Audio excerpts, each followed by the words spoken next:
I'll try to, yeah, right. I'll try to.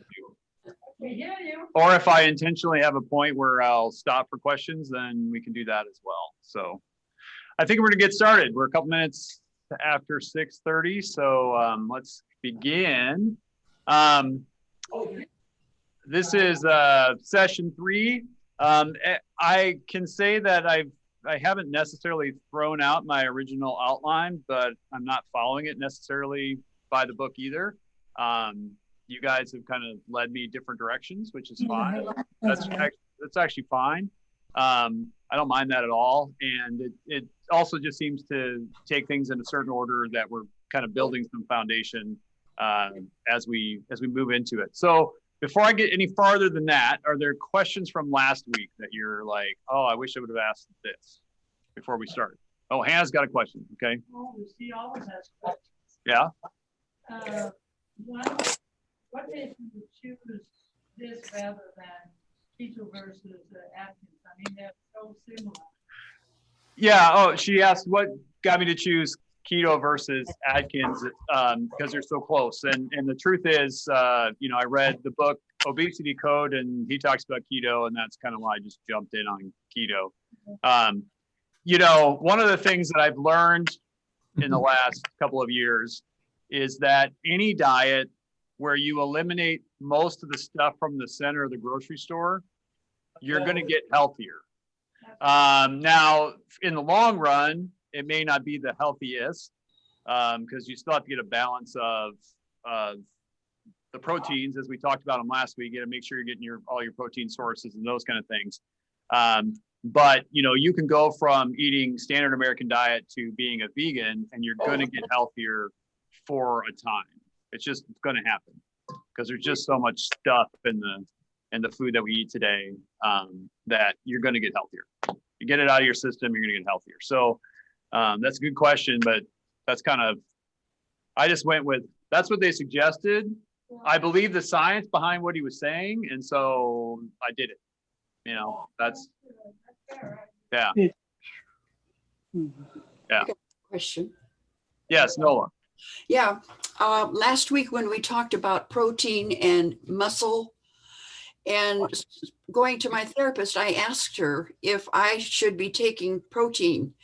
And she said, no, as long as you are eating the right diet, she says, you don't have to take a supplement. Yeah, I would say that's true. You don't have to supplement protein if you're eating the right diet. Mm-hmm. The only time that supplementing protein makes sense is if somebody's having a hard time eating enough. Often sometimes kids who aren't growing fast enough, sometimes older adults when they aren't eating as much, they give you Ensure or something like that, which can be high in protein. Now, I think I've already said I don't really like Ensure because it's got a lot of junk in it. It's not the healthiest stuff in the world. It's got tons of seed oils in it. It's got tons of sugar in it, tends to. But often they do it exactly for that reason, just to boost the amount of protein. So yeah, I would say you don't need to supplement protein, but I think it's important. I think it's just important that you're thinking about how much protein you're eating each day, that you're getting enough to maintain your lean body mass. So that's the important part. Okay. Any other questions? Okay, I'm going to mute all of you and then we'll get started. And then if we need to unmute you, we'll do that. And I'm going to pull up my screen. And share and play. Okay, so here we are. Oh yeah, we're going to have this problem again where it's going to show everybody in the middle of my screen. I don't quite know why it does that. And then I can't move it. All kinds of problems. I got to move everybody off to the side so that this works. And it's still going to block some of my view, and then I'll have to get stuck because I'm not going to be able to read the end of my scripture over here. So tonight I picked this passage from Romans that we could kind of start with. if for no other reason, I'm not picking on people who only eat vegetables, even though that's what he says in the second line. But it's a matter of looking at how it is that we judge one another. I would say one of the things that I kind of noticed about myself when I started this, I could be a lot more judgmental than I needed to be towards others. Like I got enlightened. Why aren't you enlightened? And like it just was going to happen, right? I think that happens quite often. And so one of the things kind of as I've been learning or thinking about it is that, this isn't about judgment. This is about knowledge. And that what can we do to help others kind of learn and make decisions for themselves as to how they want to proceed. There is the old saying that you can lead a horse to water, but you can't make it drink. You can fill people with as much knowledge as you want. It doesn't mean they have to follow that knowledge. But it doesn't mean you can't share it at least. So this is Romans 14, verses 1 to 12. Welcome those who are weak in faith, but not for the purpose of quarreling over opinions. Some believe in eating anything, while the weak eat only vegetables. Those who eat must not despise those who abstain, and those who abstain must not pass judgment on those who eat, for God has welcomed them. Who are you to pass judgment on servants of another? It is before their own Lord that they stand or fall, and they will be upheld, for the Lord is able to make them stand. Some judge one day to be better than another, while others judge all days to be alike. Let all be fully convinced in their own minds. Those who observe the day, observe it in honor of the Lord. Also those who eat, eat in honor of the Lord, since they give thanks to God. While those who abstain, abstain in honor of the Lord and give thanks to God. We do not live to ourselves, and we do not die to ourselves. If we live to the Lord, and if we die to the Lord. So then whether we live or whether we die, we are the Lord's. For to this end Christ died and lived again, so that he might be Lord of both the dead and the living. Why do you pass judgment on your brother or sister? Or you, why do you despise your brother or sister? For we will all stand before the judgment seat of God. For it is written, as I live, says the Lord, every knee shall bow to me, and every tongue shall give praise to God. So then each of us will be accountable to God. I'm not sure that this passage only applies to our class. I think if you've been paying attention to the world over the last many months, I think there's lots of stuff here that applies as well about how it is that we think about one another, about how we care for one another. We can often, like to get into each other's business. So, why do you do that? Why don't you do that? That can cause a lot of tension.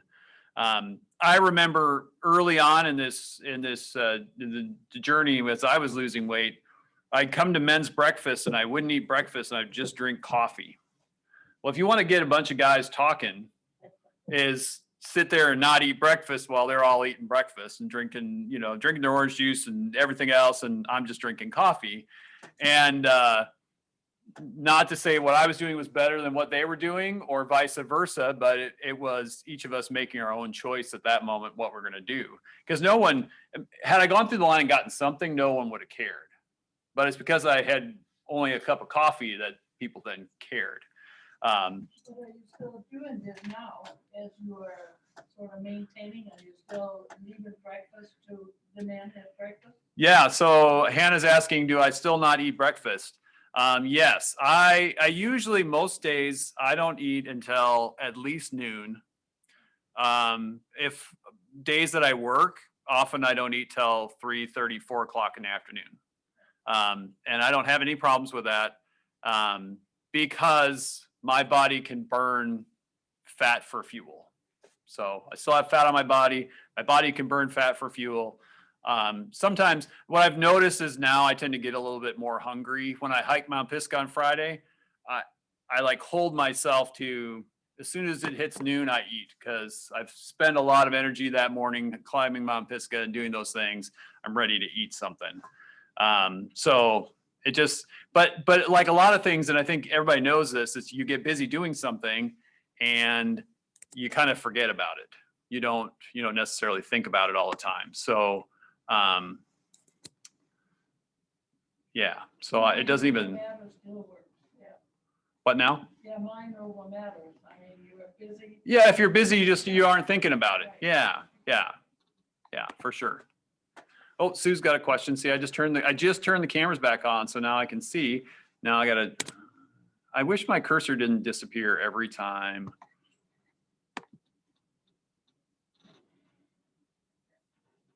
So you can unmute yourself. There you go. Okay.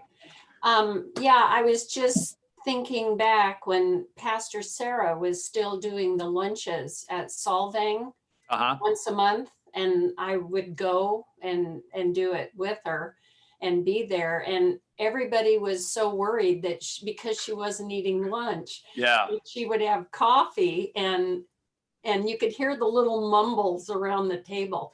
Oh, yeah. Doesn't she eat? Yeah. Yeah. And I kept saying, leave her alone. She's Yeah. doing fine, you know. It was Yeah. just funny because, you know, they're concerned. Oh, of course they are. Of course Yeah. they are. Yeah. But I just thought it was funny. And then she'd go, what are they saying? And I'd say, well, they're concerned you're not eating. Yeah. So, Well, and one of the things that I've learned kind of as I've been on this journey is if I'm going to eat something, I'm going to eat something. yeah. Like there's no, like, so you go to Solvang and they're like, well, we'll order something, Pastor. And I'm sorry, but if I eat 2 eggs and 3 pieces of bacon, I'm just hungrier when I finish than when I started. That does nothing for filling me up. And so the other thing that I've learned kind of through this process is if I'm going to eat because I want to eat so I'm full. And then I'll worry about when I'm hungry again down the road. But that's just a shift, you know, in kind of who I am and how I handle those kind of things. I think the other thing that I like about this scripture is, I mean, it is that sense of not judging one another.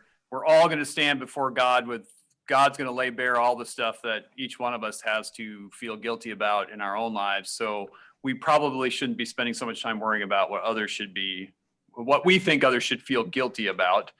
But I also like those middle verses that get pulled out of this quite often, verses 7, 8, and 9, that, you know, we don't live to ourselves. We don't die to ourselves. If we live to the Lord. And if we die to the Lord. And I think those, that reminder of the proper kind of hierarchy of things is that Jesus is the head and here we are as the body of Christ. So I think that's important to remember as well. So as I'm thinking about it right at the moment, Peter's not here tonight because there's no power in Philomath. So Oh, he's not here. He said if he gets power back, he would jump in at some point, but he's got no power tonight.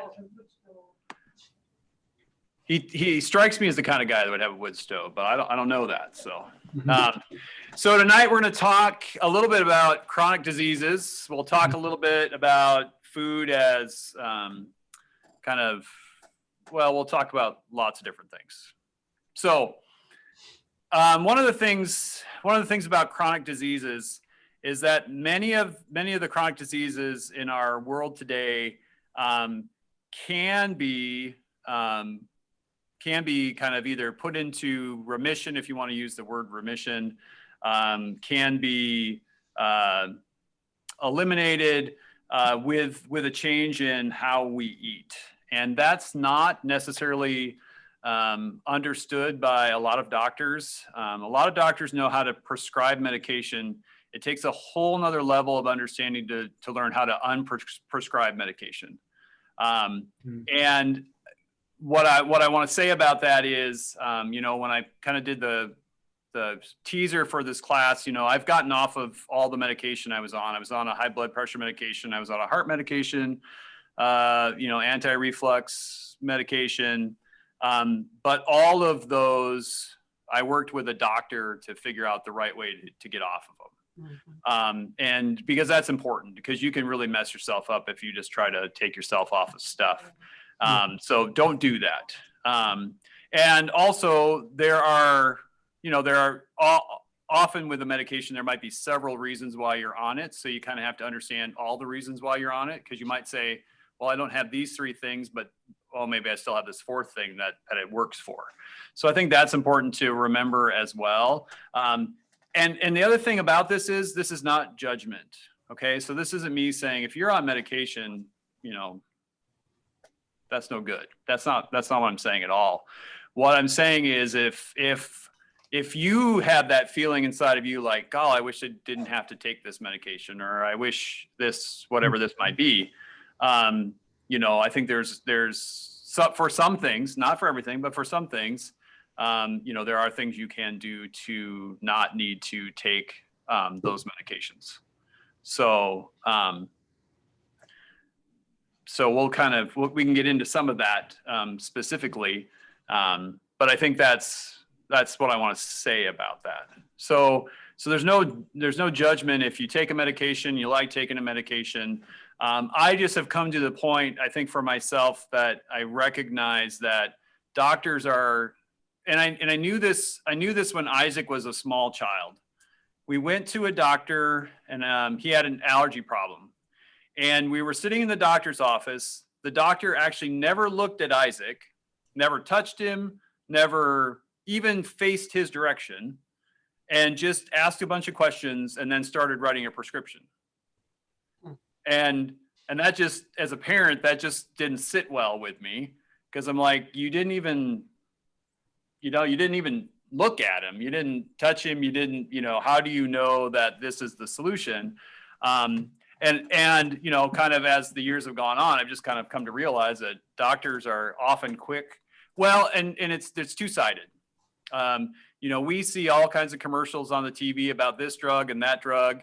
And so often we hurt and we hear that this drug fixes whatever we hurt. And so we go to our doctor and we say, hey, I want such and such a drug because it's supposed to fix that. So that happens quite often in our country. But it's also, you know, doctors get lots of lunches and other stuff from drug reps to sell their product or learn about their product. And so sometimes I think we're often overprescribed. And in some cases, especially when it comes to depression, some of those things, they can often use drugs that are very hard to get off of if you decide to start taking them. And they don't really weigh that, nor do they tell the person when they give them the drug to start with.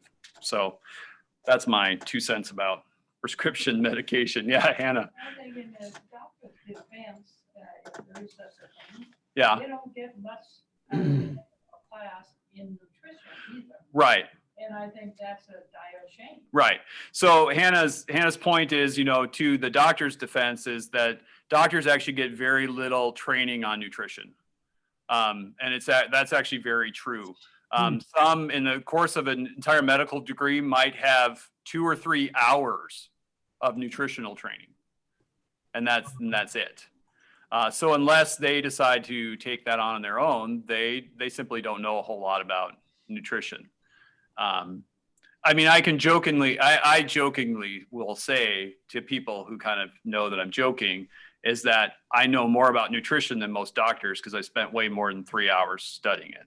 So now they know some of the finer points that I don't know, and I'll admit that as well. But there's some truth to what I have to say. So that's that much. So we're going to just look at what the 7 most common chronic diseases are in the United States. Heart disease, and I apologize because that window's going to be in the way again. And you know, some of what it says at the bottom, I agree with, and some of it, I just used it because it all came from one website. So if I see something I'm not necessarily convinced about. One of the things, you know, if we were to say what causes heart disease, well, let's just ask that question. If I ask you what causes heart disease, what do you think causes heart disease? Weight. Weight, yeah. I mean, some of them are here. Lack of movement. Lack of movement, okay. Diet.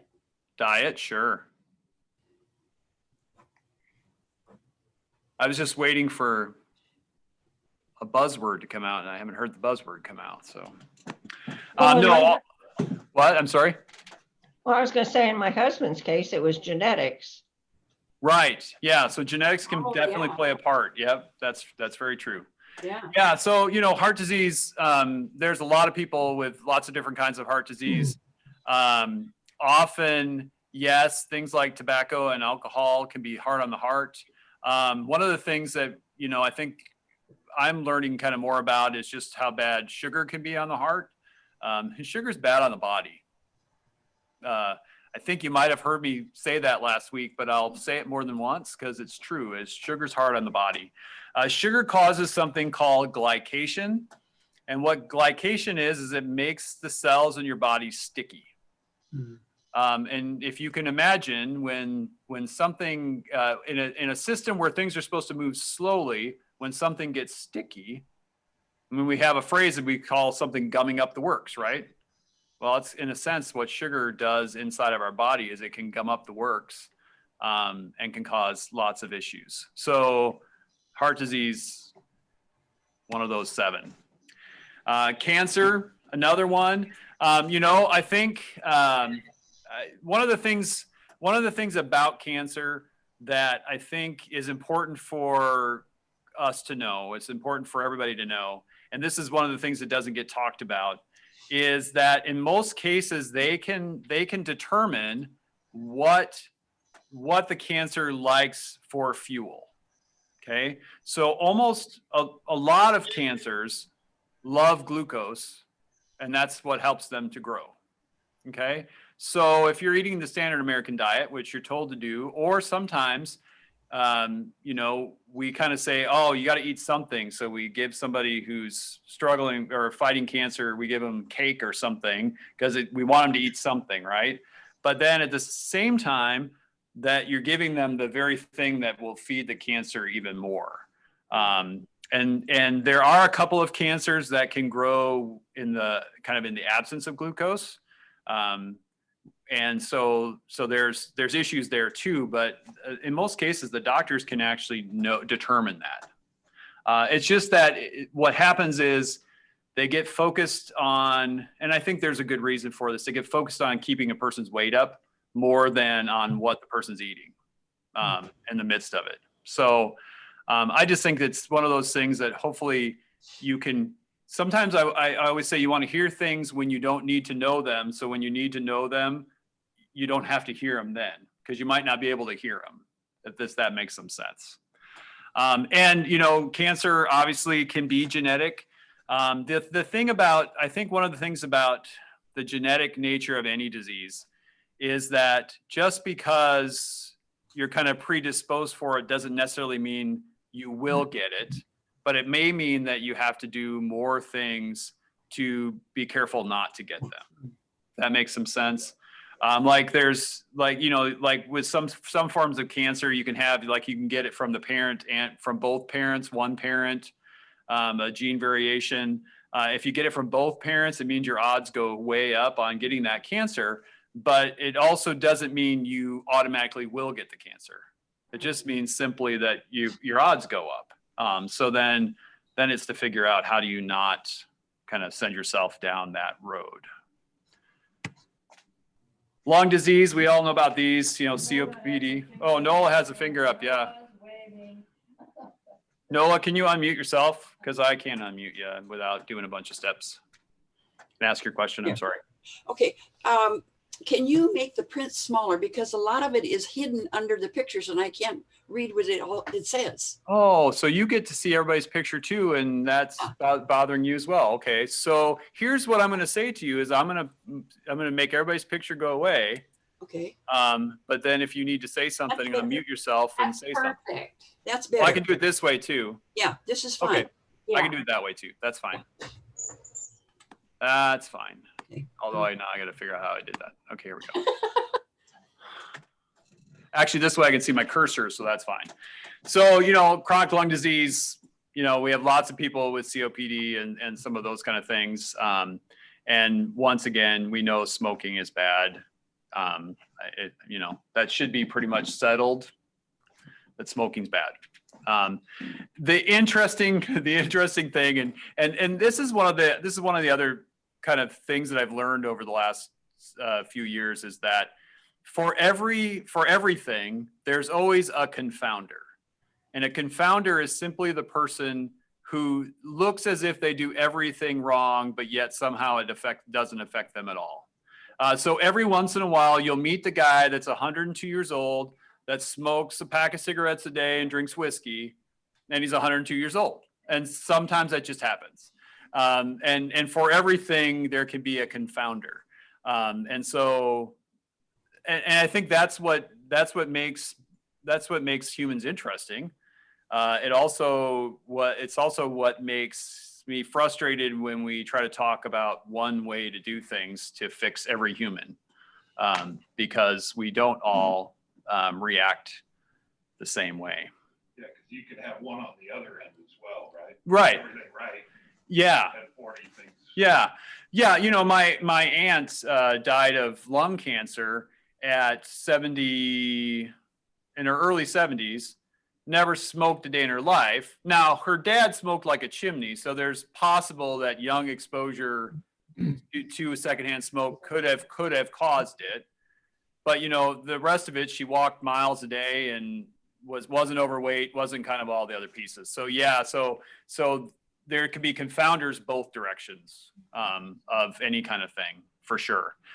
You know, there's even one of the doctors on the Low Carb MD podcast, you know, he was talking about the fact that, you know, he had a guy come into his practice who was 400 and some pounds, but he didn't show any signs of being pre-diabetic. All of his markers were fine. And he says, and you look at him and you think, well, how is that possible? But it happens to be for that person. As we talked about that personal fat threshold last week, he had a really high personal fat threshold. And so his body could handle having that weight. Somebody else, they aren't going to be able to handle it the same way. So that's the thing about all of this, is that it's just not as simple as we like to make it out to be. Stroke, one of those 7 things. I mean, I think we know about a lot of these things. You know, a lot of these, if you can keep your blood pressure down, if you can keep your blood sugar down, if you can keep some of those other pieces in check, your odds of having some of these other things happen go down as well.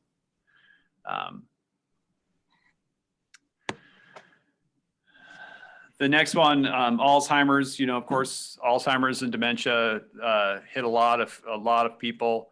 One of the ways some people are talking about Alzheimer's today is actually type 3 diabetes. The brain can no longer use glucose as energy, and so what they argue is happening is that the brain is simply starving because it's not getting the energy it needs.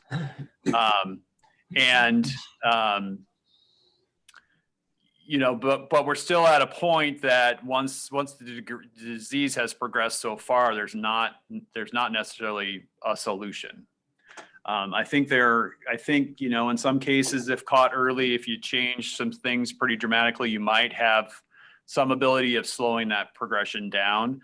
But the other thing about all of these chronic diseases is that in many cases, it could be 15, 20 years before you even see the first symptom that you've actually been causing damage to those systems. Like in most cases, it takes a long time, a lot of damage for our body to actually acknowledge that damage. So you can be kind of working your way towards something for 15, 20 years before it actually hits. And when it hits, it's just because you've kind of met this magnitude of damage has gotten so severe that it shows up more. So I think that's one of the other pieces about this is, and even why kind of knowing just some of your basic markers are important, because you're trying to future-proof yourself in some way to be a little healthier that way. Of course, the cases of diabetes in America have gone way up. If you pay attention, I mean, and this is all of these, if you have one of these chronic diseases and you get COVID, your chances of survival go way down. I think you've heard that, they say pre-existing conditions. The thing about the pre-existing conditions that they don't often talk about is they don't often talk about vitamin D levels. They've done a couple studies that if your vitamin D level is good, your odds of going in the ICU from COVID go way down. So having a good vitamin D level is important. So one of the things that I think frustrates some and kind of frustrates even me in the midst of this is, you're told to stay home, stay inside, which means you aren't outside, you aren't getting fresh air, you aren't getting sunlight, you aren't, you probably also then probably aren't eating the healthiest things because you're staying in your home, eating comfort food, whatever it might be. And, instead of kind of spending this time trying to become healthier, often a lot of people are joking about the COVID-15, kind of like the freshman 15, so you all know what I mean when I say the freshman 15, right? Okay. I just don't want to leave anybody behind. The other big one is kidney disease. And, if you see kind of just the total number of dialysis places that have popped up and keep popping up, high blood pressure and high blood sugar are very hard on your kidneys. I mean, there are two things that you can do to greatly reduce the damage to your kidneys is by keeping your blood pressure down and keeping your blood sugar down, because both of those things, and most of the time, if you're diabetic, you'll end up with kidney disease. It's not an unusual thing. Like I said, if you have kind of uncontrolled high blood pressure, you can often end up with kidney disease as well. And then there's always other reasons, but those can be a couple of them. So, yeah. I like this slide just because I think it kind of helps help you think in the term of root cause. That there's all these things under the ground that can kind of lead to these other things. There is genetics, there's nutritional deficiencies, there's poor digestion, lack of sleep, stress, trauma, toxins, medications, all those kind of things can throw our bodies off.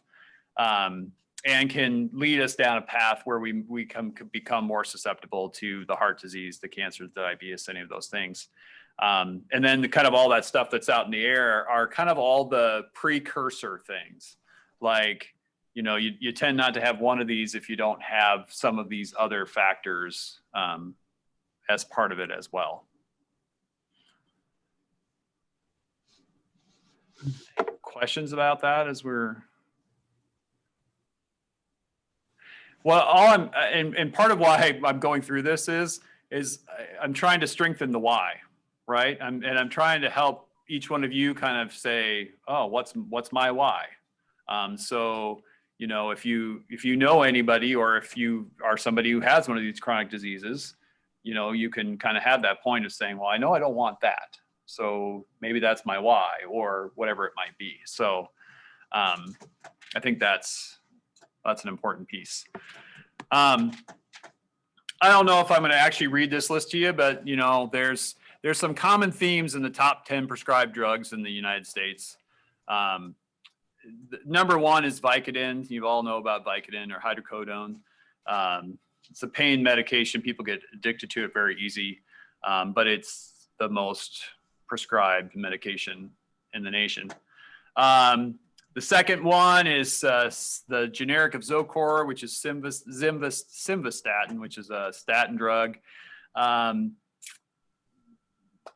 don't have many good things to say about statin drugs, and I'm not going to necessarily get into that right now.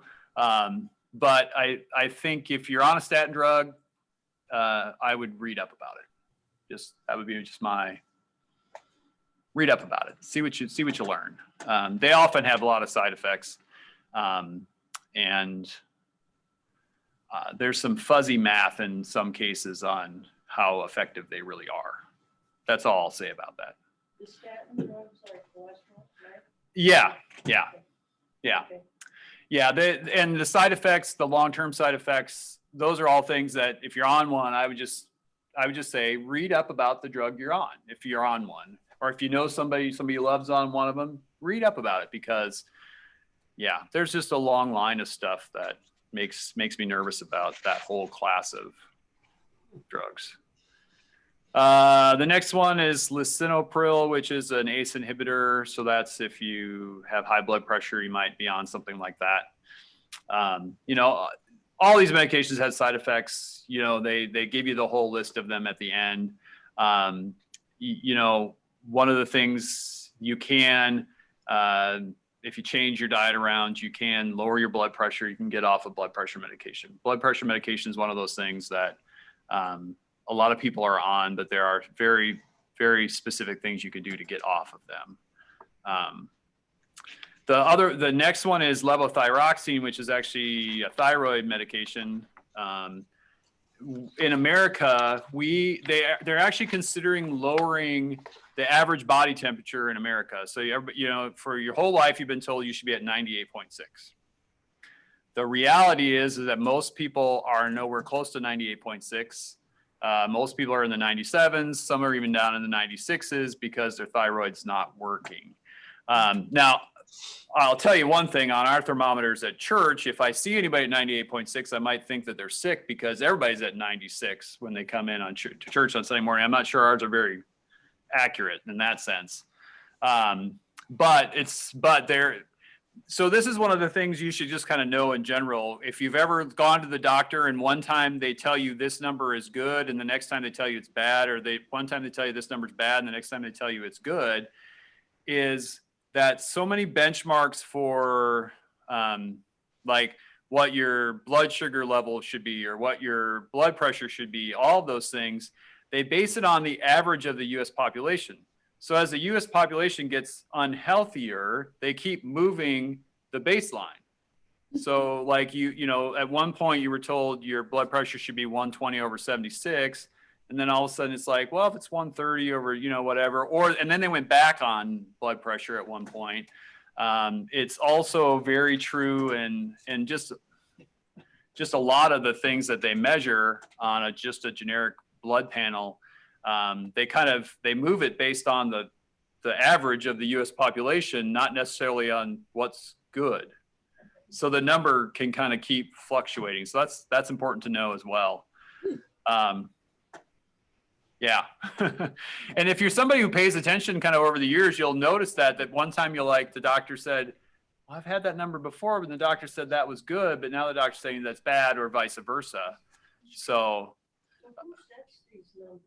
a lot of times they're set by, I don't know if it's like the Food and Drug Administration or I'm not sure who sets those numbers for sure. Sometimes it's actually just the labs. You can go back and forth, like if you, like say you went to Quest and you went to some other lab and you compared the two testing, they might have different numbers that for a specific marker, they have a different range. And it's because, you know, in their lab, they say this range is healthy, and in this lab, they say this range is healthy. So that's one of those pieces that's weird as well. So I'm not going to necessarily go through this because there's just more statins. There's more high blood pressure medication. There's metformin, which is used if you have type 2 diabetes to hopefully help get that blood sugar lower. There's a couple of antibiotics on the list as well. And, you know, that kind of makes out your 10. So I just, you know, I find it interesting. I find it interesting in some ways that a lot of the things the top medications that they prescribe, there's lifestyle things you can do to not have to take any of them. But we don't usually talk about the lifestyle things. We just get a prescription for the medication. What? Yeah, it's uncomfortable, it might be hard. Yeah. Well, not just talking about it, but doing it, I think a lot of people recognize. Talking about it and doing it, yeah. Daily walk, this limitation, Yeah. and all should be occurring, and Yeah. yet they have an opportunity to grab a pill and accommodate the Right. blood pressure, and so Yeah. for them, it becomes an unfortunate alternative to Yeah. management. Yeah. So, I mean, the point being made is that, you know, sometimes you know that you should, you know, I mean, if we use the language I used last week, eat less, exercise more, so that your blood pressure is better, any of those kind of things. Sometimes we know that, but it's easier to say, I'm simply going to take the pill to do what I'm not necessarily willing to do for myself. that makes any sense. And that's one of the things, I mean, that's what, at least that we can talk about more at some point, but one of the things about the way that I choose to eat each day and why I can go until 3 o'clock in the afternoon without eating is that I'm eating food that fills me up, makes me satiated. I've converted my body from being a glucose burner to a fat burner. And so I don't get the cravings for things anymore. I don't get cravings for sugar. Now, I can't say if sugar's not in the house and like in my favorite form that I might be like tempted, but I don't get cravings for sugar anymore. I also just don't, I really don't do much to get my blood sugar to go crazy. I did an experiment a couple weeks ago because we have a cool doctor that prescribed us one, but Sarah did it for 2 weeks. I did it for 2 weeks. I wore a continuous glucose monitor on my arm. So constantly knew what my glucose was doing. And can anyone guess, did I tell you the answer to this already? But can anybody guess when my glucose went the highest in the 2 weeks I had it on? What caused it to go the highest? Anxiety. No, it wasn't anxiety. That's a good guess though. One of the things I've added in my life is at least 2 days a week, I do sprints in the morning out in the street. And the highest my blood sugar ever went was when I was doing sprints. And I could get from a baseline of my normal baseline's around 80.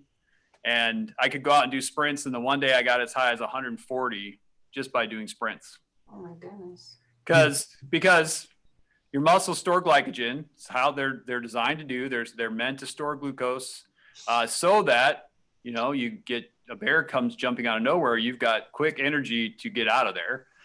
So as soon as you start exercising, you start releasing that glycogen into the system and your blood sugar goes up. It's just kind of it's a natural piece of things. And I wasn't brave. The 2 weeks I had one on, I wasn't brave to like just try a bunch of stuff. Some people wear them and then they eat cookies and they do this or that just to see how high they can get theirs to go or whatever. And I didn't want to feel like garbage for 2 weeks. So I didn't do that, but I did test a few of the quote unquote keto food that's in the grocery store. That's maybe not quite keto, but they put keto on the label just to see if any of those kind of got my blood sugar to go wacky. Pastor Steve? Yeah. What would be a normal meal for you? What would be a normal meal for me? Yeah. A normal meal, what? What would be a normal meal for me? Oh, For him. I don't know if I want to tell you. For dinner tonight, and actually I am boring. Sarah's boring too, but she has better taste than I do, I think, or higher quality taste than I do. I don't know what you want to say about that. For dinner tonight, I ate 1.5 pounds of hamburger that I just cooked down and minced, and I put with cheese and mustard. That's what I ate for dinner. And I know you're like, when I started this process, I made all kinds of keto recipes and I was doing this and I was doing that. And the more months I got on it, the more months I got into it, it's like simpler food is so much more satisfying to me now. Like, I mean, I don't always eat that, but some nights it's steak. Some nights I've found some pork sausage that I like, and I have pork sausage and eggs. And I don't eat very many vegetables. I'll just admit that up So front. what would Pastor Sarah's better diet be? She's more of a steak person than I am. So she eats steak more than I do. But I also, I'm the cook, so I keep her going with what she wants, and I can eat cheaper. Now, what about doesn't the bother me. kids? What about the kids? So I've got one kid that's doing keto, and Evelyn basically cooks for herself. Oh. And so what I would tell you about our house is most nights I am a short order cook. I have on some nights cooked 5 different meals because there's 5 different people in the house. But some of that is because we really are at a different point on things and we like different things, and it's just the way it is. So thankfully, Isaac's been on keto off and on, but when he's on keto, often Sarah will like make him a casserole and then he's got it for a couple meals and something like that. But I just like, I'll try it and I'm just like, it's just too much flavor for me anymore. It's like it's just too much. I'm a simple guy at this point. And you know what? It takes me no time to make dinner because Yeah, if it's I eat hamburger. simple. Yeah, I mean, it's simple, you know. Well, it sounds like you've reduced it more to a function. Or enjoyment. Well, and that's part of it is, you know, so often we do use food as entertainment. We use food as pleasure. We can use food as coping Reward. mechanism. We As can a use reward. as a reward. We can use it because we're bored. We can kind of whatever. And yes, I would say that I'm at a point where food is fuel. And like I said to you last week, and the only reason why I'm eating a whole pound and a half of hamburger at a time right now is that I've been trying to get my protein up. And so one of the ways you get your protein up is you eat more protein. You know, I mean, it's kind of, you know, so, and the funny thing about that is like, I know that some of you are probably like, I would be absolutely miserable if I ate a pound and a half of hamburger, and it doesn't bother me at all. I feel nice and I'm comfortable. I'm satisfied, but I'm not like bloated. You know, I mean, I can think about back in the days when I could mow down a pizza by myself. Sure, I'd get full, but I'd also feel like garbage. Yeah. And I just don't have that anymore. And so that's the other part of it that I appreciate. I wouldn't recommend for somebody to start out that way. I'd say make the recipes when you start out, you know, get yourself adjusted, get yourself on the process. But what you might find over time is that you don't require as many ingredients. It just gets that way. So, Thank you. yeah. I know, I just let out big secret, man. So if we come to your house, you'll fix us anything we want. Within reason, I probably would. You know, I'm a pretty nice guy. If I got it on hand, I'd probably make it for you. Okay, cool. I'm pretty easygoing. But if you That can't- has hamburger in it, right? No, I don't share my hamburger with other people. I need my Oh, whole pound and a man. half. I mean, come on. That's just bad. but if you came to our house, how would we know what to fix? Well, and you know, one of the things. So here's one of the things that I know. Hamburger.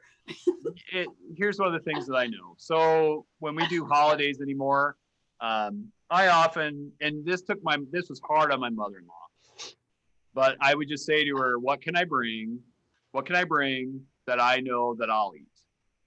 And so, you know, we're finally to a point now, and because my mother-in-law has been doing keto now for a while and has lost a lot of weight, had some good success with it on her own.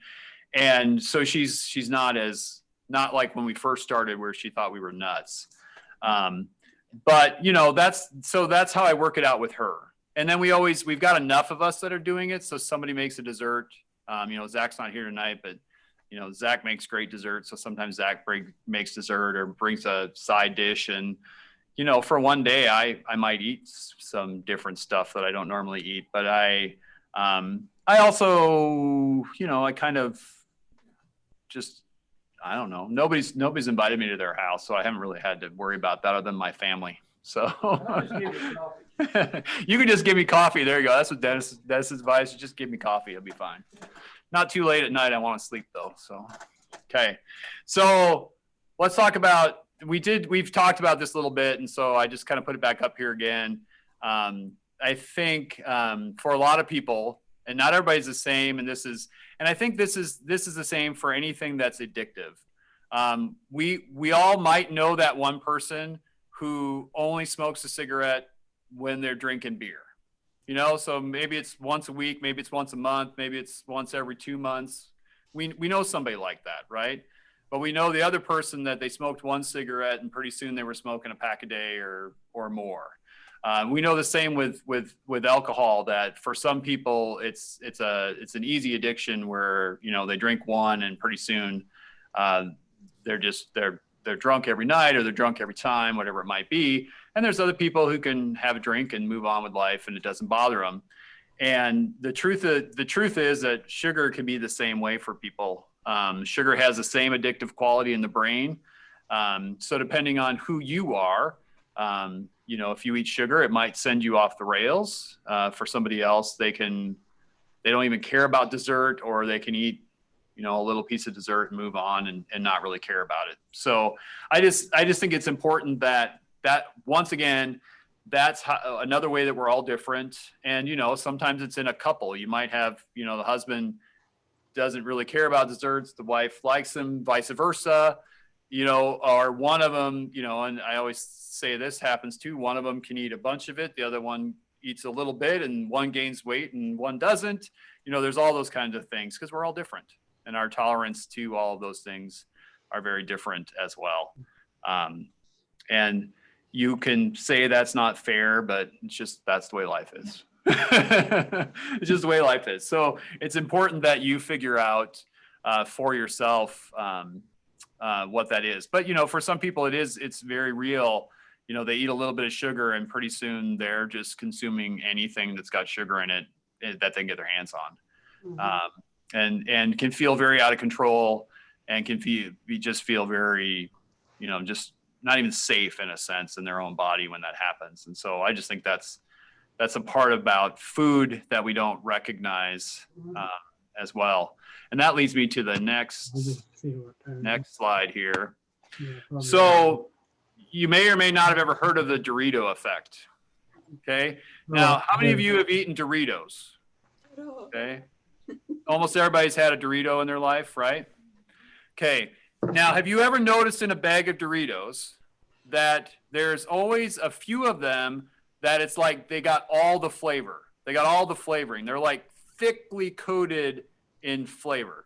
Okay, you've noticed that, right? When you eat a bag of Doritos. Then you've also noticed in that same bag of Doritos, there's another Dorito it's like it doesn't have any flavor on it. It's like they totally missed it when it went through the spice aisle. Have you ever paid attention to a bag of Doritos to notice this? Okay. If you've never noticed it, open a bag of Doritos. No, don't buy it. Don't. If you see somebody else with a bag of Doritos, dump them out and take a look at them. Don't buy He'll go Doritos. get our bag. Hold on. He'll go get a bag. No. So you might think, you know, like at home, if you coat something, you might be like, well, it's just like at home, you know, I coat something and some of them get more and some of them get less, and that's just the way it is. It's not true with Doritos. Okay. The manufacturer of Dorito knows something about your brain that you don't know. And what they know is if they give you one chip that's over seasoned, you're either going to say, ooh, I really like that, or, oh, that's too much. And you're going to actually reach for another one. And then you're going to get the one that doesn't have any seasoning on it or has very little seasoning. And you're going to say, well, that's not satisfying. I'd have to go back and find another one because I want one like the first one. And it's a way in which they actually make the bag of Doritos to have a variety of chips with different levels of seasoning on them to get you to eat more of them. Wow. So, I told you this, I think I told you this last week, but you know, when the cigarette companies when the tobacco companies got in trouble, what happened is most of the tobacco execs moved into big food, and they used all the same tricks that they used to sell tobacco to sell food. They used all the same addictive kind of qualities, behaviors to bring it into food. And the difference between cigarettes and food is that our government believes we have to eat food, but we don't have to smoke cigarettes. So they haven't regulated what they get to say about food and do to food in the same way they did to cigarettes. So it's not just Doritos.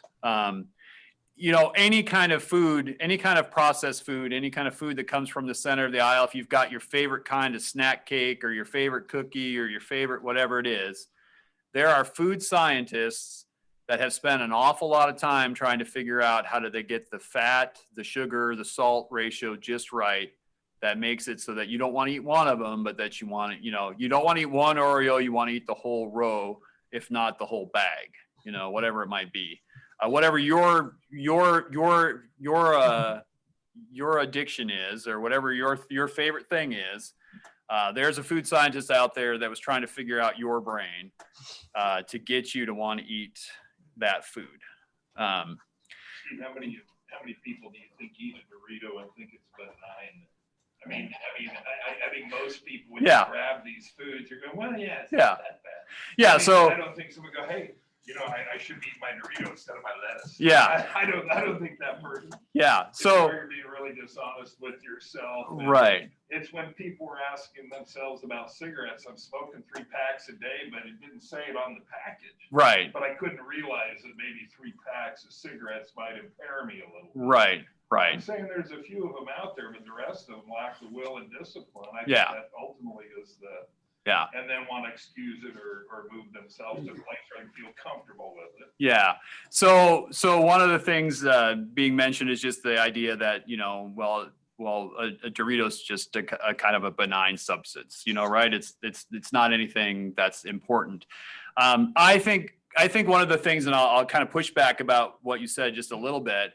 And the pushback is that I think we have an obesity problem in America, not because people lack willpower, but because we have a food industry that knows how to take advantage of our weakness. And I'm not, and so the food is meant to be addictive. The food is meant to taste good. The food is meant to arouse our pleasure. The food's meant to do all these things, which makes it almost impossible for us to just say, oh, I can push back from the table and leave it alone. You see the alcohol aisle? Yeah. I mean, where don't we go? Lemonade, right? Yeah. I mean, it doesn't matter, and it's the same program. Yeah. Where eventually you've got to ask yourself, Yeah. What's my participation here? And Yeah. That's one of the things people, like my experience coming here is about listening to your adventure in food. Yeah. It doesn't mean it directly applies, but I appreciate finding somebody who's had a path of success. Yeah. And it's motivating in itself. Right? Yeah. But, I can stiff arm this and that, and Right. Right. So I'm asking people to look at the stuff too. Yeah. Yeah. And so I mean, I think what you're saying is absolutely right from the standpoint of there is still, I mean, we each have free will. We each have the ability to make the choices we make each day. We can walk by certain things and not have them bother us, but there's other things that we have a hard time walking by, whatever it might be. And so I agree with that. And I think the difference, or not the difference, where I've come to is I don't think Doritos are food anymore. I don't either. Yeah, exactly. Yeah. The way I want to fight back is them doing it, but us realize. Yeah. Being honest with ourselves. Yeah. Grab a bag. Yeah. I can't in good conscience grab a bag and think I'm offering any nutrition to my little foster boy. I wouldn't do it. It's like, well, it's a treat day or something. Here's a bag of Doritos. Right. This isn't something that you think you're feeding them anything but garbage. Right. Right. Except for I think one of the issues is that not everybody has been taught kind of the basics about what constitute food and what doesn't constitute food. Because, I've even said this to the people at WIC, there's at least one of the formulas that we got one time, and the very first ingredient in the formula is corn syrup. And I said,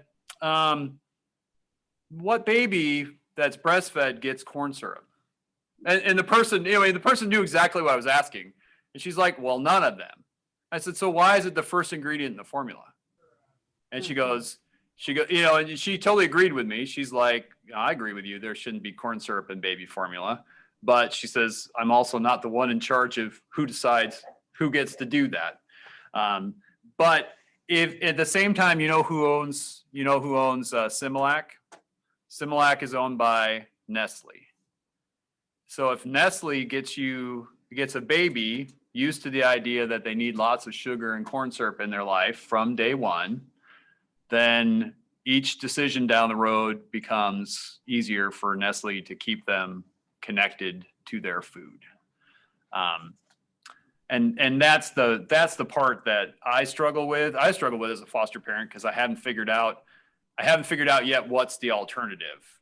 I haven't figured that out to say what can I what can I feed a child that doesn't have this stuff in it when they can't have kind of what they need. So, and I think for a lot of people don't understand necessarily that Doritos aren't food, or they don't understand some of those pieces, and that's, and sometimes when you get to a point where, like I said, I don't spend much time in the middle of the store because I don't see most of the middle store having much food in it. It's got a bunch of ingredients that somebody decided to put together, but it's not necessarily food in its kind of pure form. But that's a decision, and that's a place you've got to get to for yourself.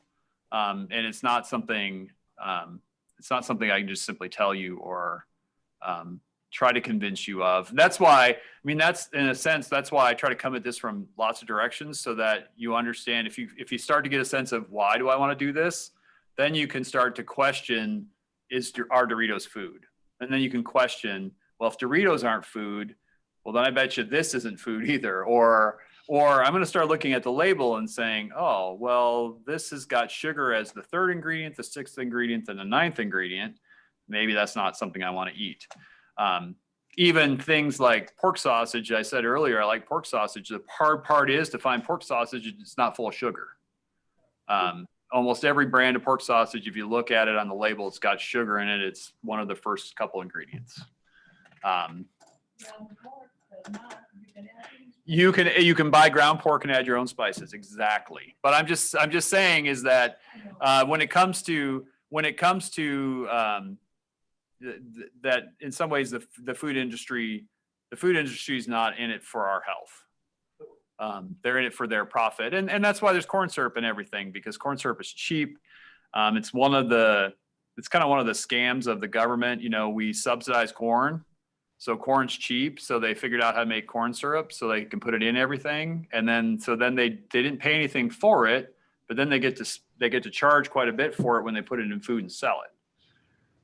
So it's a hard piece.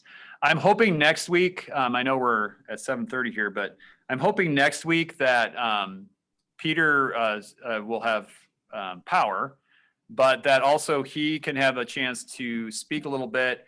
I think he will speak a little bit about just kind of agriculture and kind of its role in food and some of those kind of things, because that's his area of expertise.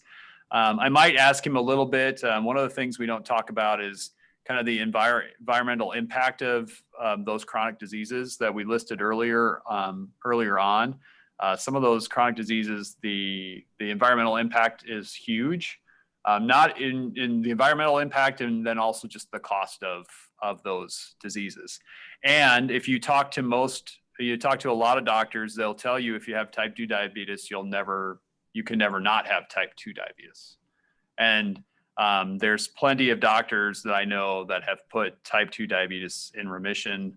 They don't want to say they've cured it, because they recognize that if you go back to eating the way you were eating when you got it in the first place, you're going to get it again. It's not like you've gotten rid of it forever.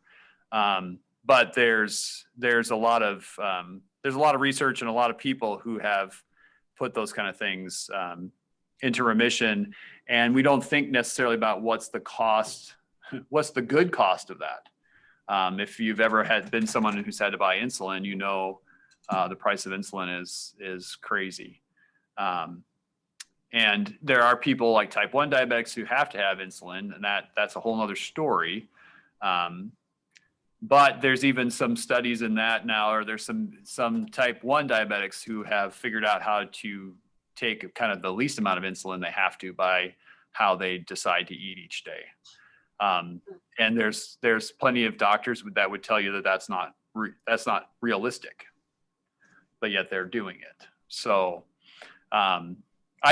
like I said when I started is, whatever it is, if you've got a health condition, if you've got something going on, I just want you to be curious about it and try to figure out, for yourself, what's my way of attacking this? What's my way of changing this if that's what I want to do? And I'm willing to speculate on anything just about. My wife will tell you I like to speculate about things. So it's kind of part of my personality sometimes, but I have no problem speculating about certain things. But I'm not a doctor, and I know that as well. So I can only tell you what I've heard, read, seen. But then I want, I want you to know why, and I want you to be curious enough to figure it out for yourself why you want to do something different. Just a couple things. I've kind of been passing these slides around. Almost everybody is magnesium deficient. If you're somebody who has migraine headaches, one of the first things your migraine doctor will probably tell you to do is take magnesium. There's different forms of magnesium. If you're somebody who likes your Epsom salt bath, that's actually magnesium. And that's one of the ways, and that's actually one of the best ways you can get magnesium in your body is to actually absorb it through your skin. So like the Epsom salt, but you have to do a pretty high concentration of it. Every kind of mineral, you should also kind of just learn that they have different ways they affect your body.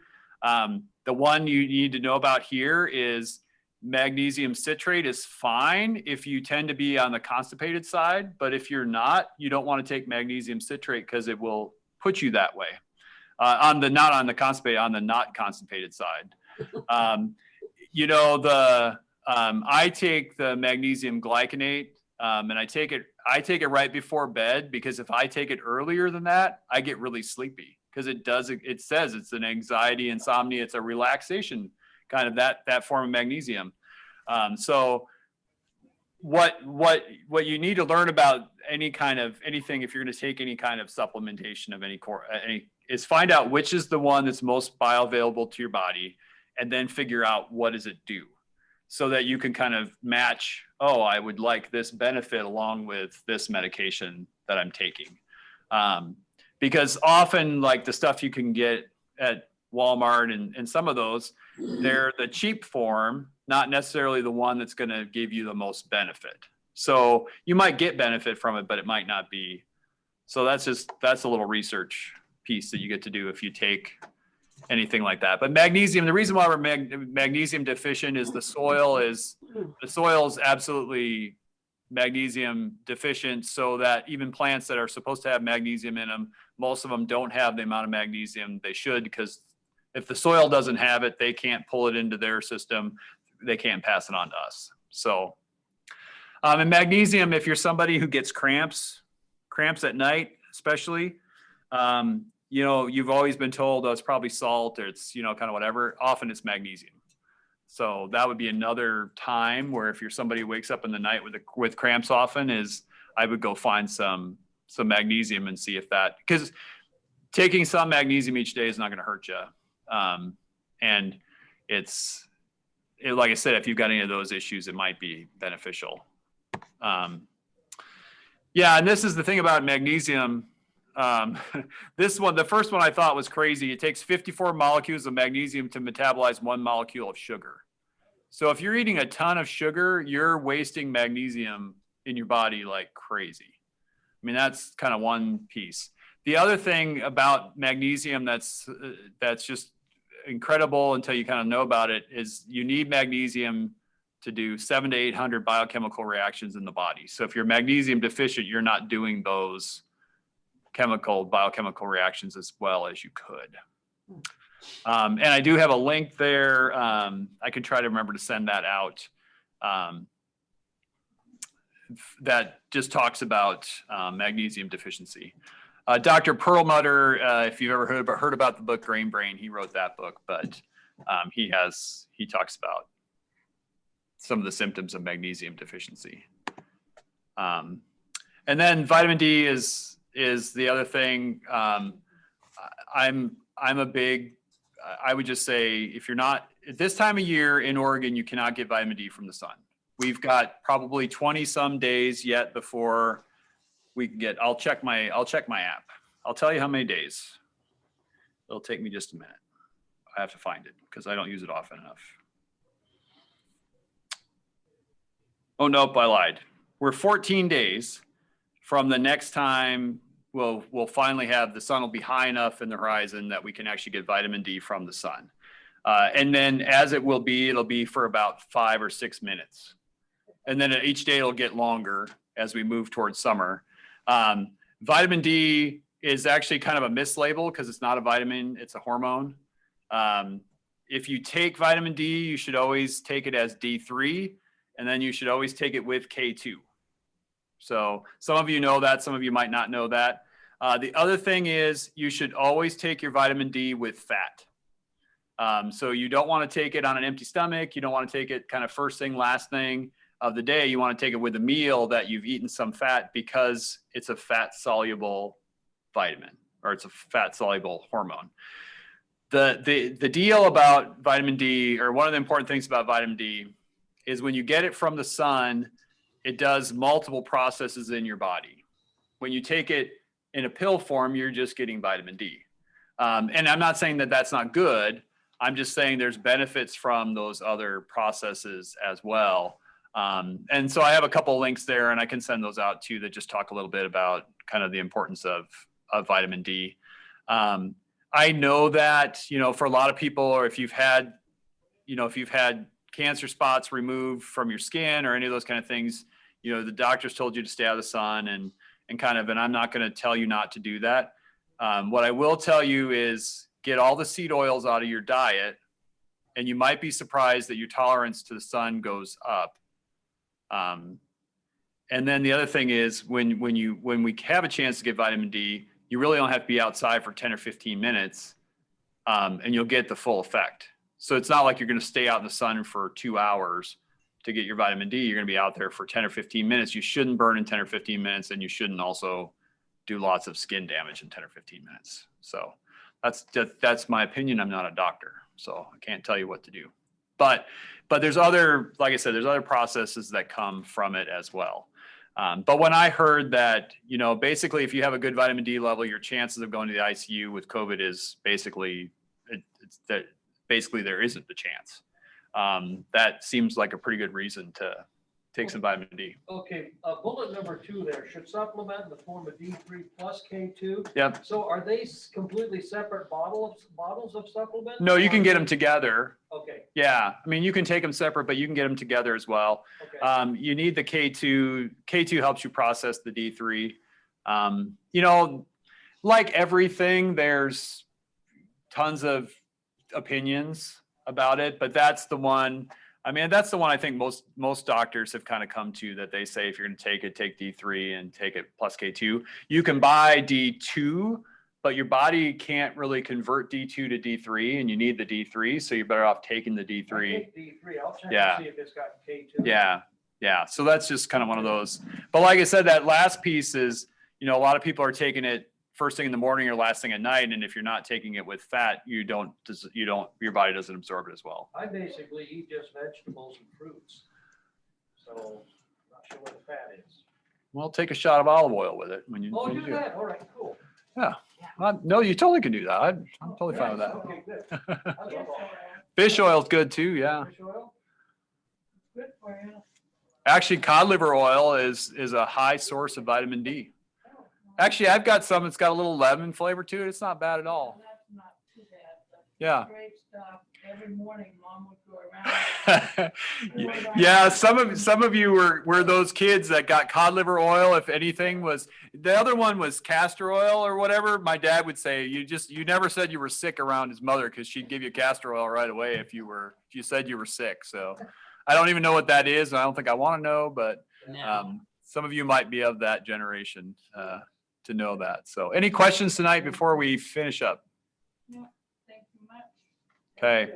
Well, if you think of any specific questions about agriculture or any of those kind of things that you would have for Peter, you can send them to me and I'll pass them on. But that's my hope that next week he'll lead part of our session, or more than part. Yes, Nola? You have to unmute yourself. Nola, you have to unmute yourself. No, That's no. not like her. Now, can you hear me? Yes. See, and it says mute on my side. Oh, well. Yeah. 2 things. If you would show us who's all there tonight. And the second is, Years ago, when Virgil was tested for sleep apnea, Uh-huh. I went to pick him up and the doctor said, we're not releasing him right now. I said, why? Because he had an irregular heartbeat last night. Oh, yeah. So when the cardiologist talked to us, he says, we don't know if the sleep apnea caused the heart or the heart caused the sleep apnea. They're really associated. Yep. Mhm. Yeah, and you're absolutely right. So when I was in the ICU 4 years ago, whatever it was, I had AFib, and they figured out I had sleep apnea. I also was drinking too much caffeine. I had like 4 factors that they were pretty sure was causing the AFib. And it was just here recently. Well, it wasn't recently, but in the last 2 years, I finally went to my doctor and I said, so why am I taking this heart medication if I no longer have these 4 factors that got me to take the heart medication in the first place?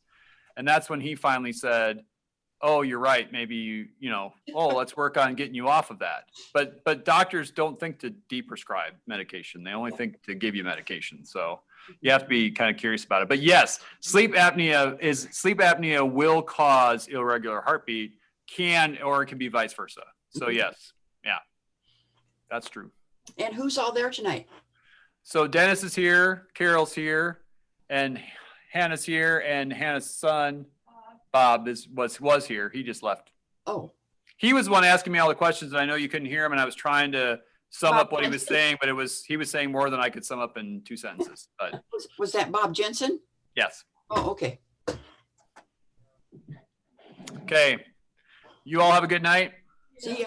If you have any other questions, you can always email me during the week and I'll try to get back to you. So, Okay. Good night. Thank you. night. Yep, you're welcome. Much. Very good, thank you. Yep. I'm gonna go home and continue being a weakling.